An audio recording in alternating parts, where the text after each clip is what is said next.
പ്രായപരിധിയിൽ ഇളവ് നൽകണോ എന്നതൊരു വളരെ പ്രധാനപ്പെട്ട ചർച്ചാ വിഷയമായി വരുന്നുണ്ട്. 75 വയസ്സ് തികഞ്ഞ ആളുകൾ പാർട്ടിക്ക് പുറത്തു പോവുകയാണെങ്കിൽ അത് ഇത്തവണയും നിർബന്ധമാക്കുകയാണെങ്കിൽ കഴിഞ്ഞ പാർട്ടി കോൺഗ്രസിൽ തീരുമാനിച്ചതുപോലെ വന്നാൽ പ്രകാശ് കാരാട്ട്, വൃന്ദ കാരാട്ട്, അതേപോലെ സുഭാഷിണി അലി, നമ്മുടെ മുഖ്യമന്ത്രി പിണറായി വിജയൻ ഇവരൊക്കെ പോളിറ്റ് ബ്യൂറോയിൽ നിന്ന് പുറത്തു പോകേണ്ടി വരുന്ന സാഹചര്യമുണ്ടാവും.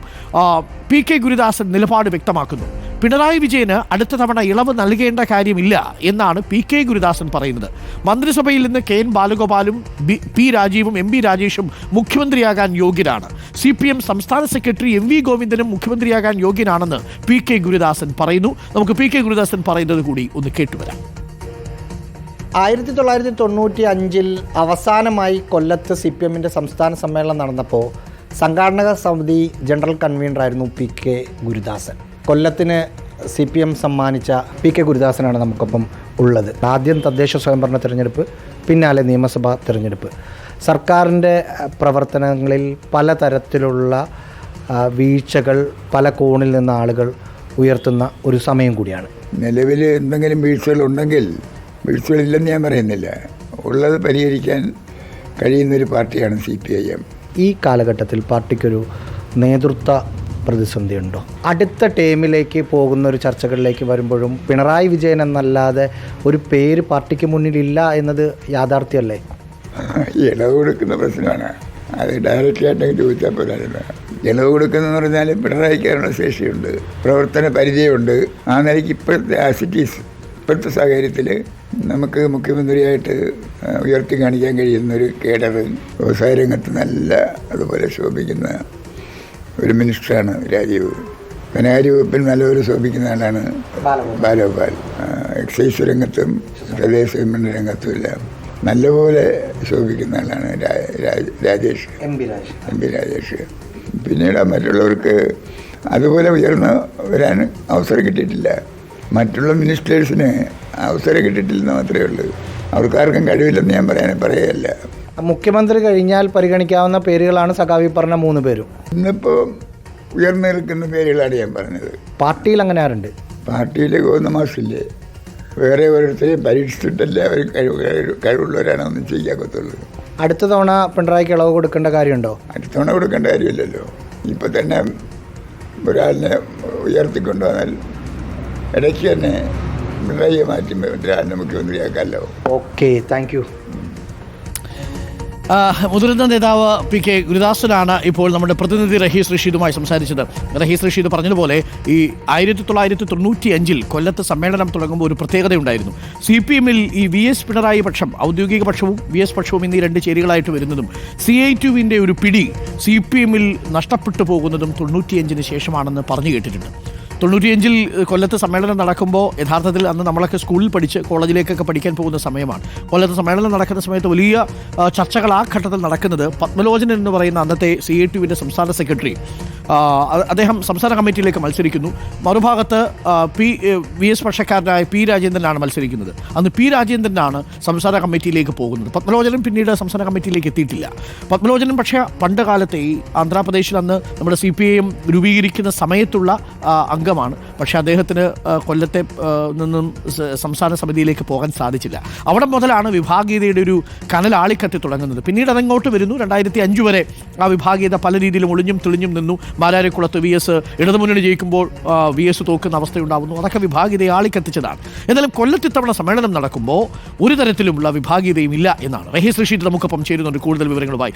റഹീസ് റഷീദ്, കൊല്ലത്തെ സമ്മേളനത്തിൻ്റെ ചരിത്രം ഞാനൊന്ന് ഓർമ്മിക്കുകയായിരുന്നു. 95 ഇപ്പോൾ PK ഗുരുദാസൻ പറയുന്നത് കേൾക്കുമ്പോൾ മുഖ്യമന്ത്രി പിണറായി വിജയന് വീണ്ടും ഒരു ഇളവ് നൽകേണ്ടതില്ല എന്നാണ് PK ഗുരുദാസൻ പറയുന്നത്. മുഖ്യമന്ത്രിയാകാൻ യോഗ്യതയുള്ള ഒരുപിടി നേതാക്കൾ CPMലുണ്ട് എന്നാണ് PK ഗുരുദാസൻ പറയുന്നത്, അല്ലേ?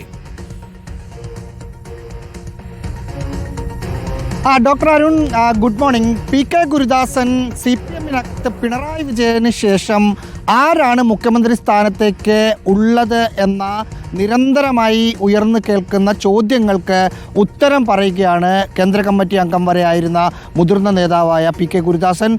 ഗുരുദാസൻ പറയുന്ന 3 പേർ മുഖ്യമന്ത്രി പിണറായി വിജയൻ കഴിഞ്ഞ് മന്ത്രിസഭയിൽ തന്നെ 3 പേർ മുഖ്യമന്ത്രിയാകാൻ യോഗ്യരുണ്ട്. ഒന്ന് ധനകാര്യ വകുപ്പ് മന്ത്രി KN ബാലഗോപാലനാണ്, ബാലഗോപാലാണ്, മറ്റൊന്ന് MP രാജേഷാണ്, മറ്റൊന്ന് വ്യവസായ വകുപ്പ് മന്ത്രി P രാജീവാണ്. ഈ 3 പേർക്ക് മുഖ്യമന്ത്രിയാകാൻ യോഗ്യതയുണ്ട്. പാർട്ടിയിലേക്ക് വന്നാൽ സംസ്ഥാന സെക്രട്ടറി MV ഗോവിന്ദന് മുഖ്യമന്ത്രിയാകാം. നിലവിലെ സാഹചര്യത്തിൽ സിറ്റീസ് എന്നാണ് അദ്ദേഹം പറയുന്നത്. നിലവിലെ സാഹചര്യത്തിൽ ഈ പാർട്ടിക്ക് മുഖ്യമന്ത്രിയായി കാണാൻ പറ്റുന്ന ഏറ്റവും മികച്ച കേഡർ പിണറായി വിജയനാണ്. പക്ഷേ അടുത്ത തിരഞ്ഞെടുപ്പിലേക്ക് പോകുമ്പോൾ പിണറായി വിജയന് ഇളവ് കൊടുക്കേണ്ട ഒരു കാര്യവുമില്ല. ഇക്കൂട്ടത്തിൽ ആരെങ്കിലും ഒരാളെ മുഖ്യമന്ത്രിയാക്കാം. അതിന് അനുഭവ സമ്പത്ത് വേണം എന്ന് PK ഗുരുദാസൻ പറയുന്നു. അതിനുവേണ്ടി ആവശ്യമെങ്കിൽ ഈ മന്ത്രിസഭയുടെ കാലാവധി തീരുന്നതിന് മുമ്പ് തന്നെ മറ്റൊരാളെ പരീക്ഷിച്ച് അടുത്ത തിരഞ്ഞെടുപ്പിലേക്ക് പോകാം എന്നൊരു നിർദ്ദേശം കൂടി അദ്ദേഹം വെക്കുന്നുണ്ട്. നമുക്കറിയാം, നേരത്തെ ഡോക്ടർ അരുൺ പറഞ്ഞ പോലെ പാർട്ടിക്കകത്തെ വിഭാഗീയതയിൽ VS അച്യുതാനന്ദനൊപ്പം എല്ലാ കാലത്തും നിന്ന ഒരാളാണ് PK ഗുരുദാസൻ. അദ്ദേഹം ഇന്നലെ ഇതേക്കുറിച്ച് നമ്മളോട് സംസാരിച്ചപ്പോഴും അദ്ദേഹം പക്ഷേ അതിൽ പറയുന്നത് ഞാൻ VS ഗ്രൂപ്പുകാരനായിരുന്നില്ല, VSനെ നിരാകരിക്കാത്ത ആളായിരുന്നു. പിണറായി അന്ന് പാർട്ടി സെക്രട്ടറി ആയിരുന്നു. പിണറായിക്കൊപ്പം, പാർട്ടി സെക്രട്ടറിക്കൊപ്പം ഒരു പാർട്ടി കേഡർ നിൽക്കും. അപ്പം ഞാൻ പിണറായിക്കൊപ്പം തന്നെയായിരുന്നു. പക്ഷേ VSനെ നിരാകരിച്ചില്ല. നിങ്ങളെല്ലാവരും കൂടി എന്നെ VS ഗ്രൂപ്പുകാരനാക്കി എന്ന കാര്യമൊക്കെ അദ്ദേഹം പറയുന്നുണ്ട്. പക്ഷേ ഇപ്പോഴത്തെ അദ്ദേഹത്തിൻ്റെ ഈ പ്രതികരണത്തിൽ അന്നത്തെ ഗ്രൂപ്പിൻ്റെ പ്രതിഫലനം, അല്ലെങ്കിൽ അന്ന് VSനൊപ്പം നിന്നതിൻ്റെ ഒരു ഓർമ്മകൾ, അതനുസരിച്ചുള്ള ഒരു പ്രതികരണമായി ഇതിനെ കണക്കാക്കാം എന്ന് തോന്നുന്നു. ഇപ്പോൾ അദ്ദേഹം സജീവ രാഷ്ട്രീയ പ്രവർത്തനം നിർത്തി പാർട്ടി തന്നെ നിർമ്മിച്ച് നൽകിയ വെഞ്ഞാറമൂട്ടിലെ വീട്ടിൽ താമസിക്കുകയാണ്. 4 ദിവസവും സംസ്ഥാന സമ്മേളനത്തിന് സജീവമായി ഉണ്ടാകും എന്ന് അദ്ദേഹം പറഞ്ഞിരിക്കുന്നു. എനിക്ക് തോന്നുന്നു അരുണോടും നമ്മളോടുമൊക്കെ ഒരു മാധ്യമപ്രവർത്തകർ എന്ന നിലയിൽ പുറത്തുനിന്ന് ആളുകൾ മിക്കപ്പോഴും ചോദിക്കാറുണ്ട്, അടുത്തതാരാണ്.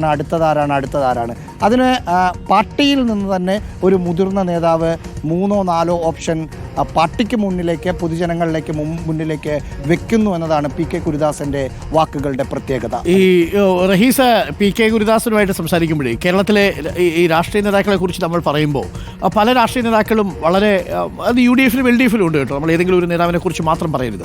ഈ PK ഗുരുദാസൻ എക്സൈസ് വകുപ്പ് മന്ത്രിയായിരുന്നല്ലോ. എക്സൈസ് വകുപ്പ് മന്ത്രിയൊക്കെ ആയിട്ടിരിക്കുന്ന സമയത്ത് എന്നിട്ടും അത് ശിഷ്ടകാല ജീവിതം എന്നുള്ളത് വളരെ ലളിതമായി ജീവിച്ചൊരു മനുഷ്യനാണ് PK ഗുരുദാസൻ. പാർട്ടി നിർമ്മിച്ചു കൊടുത്ത വീട്ടിലാണ് ഇപ്പോഴും PK ഗുരുദാസൻ താമസിക്കുന്നത്, അല്ലേ? അതൊരു മാതൃകയാണ് ഒരർത്ഥത്തിൽ. യെസ്, PK ഗുരുദാസൻ എക്സൈസ് മന്ത്രി. നമുക്കറിയാം, സംസ്ഥാനത്തെ ക്യാബിനറ്റിൽ വഴിവിട്ട് പണമുണ്ടാക്കണമെന്ന് ആഗ്രഹിച്ചാൽ ഏറ്റവും കൂടുതൽ പണമുണ്ടാക്കാൻ പറ്റുന്ന ഒരു വകുപ്പിൻ്റെ മന്ത്രിയായിരുന്നു, MLA ആയിരുന്നു. ഞാൻ മനസ്സിലാക്കുന്നത് കൊല്ലം ജില്ലാ സെക്രട്ടറിയായി ഏറ്റവും കൂടുതൽ കാലമിരുന്ന ആളാണ്.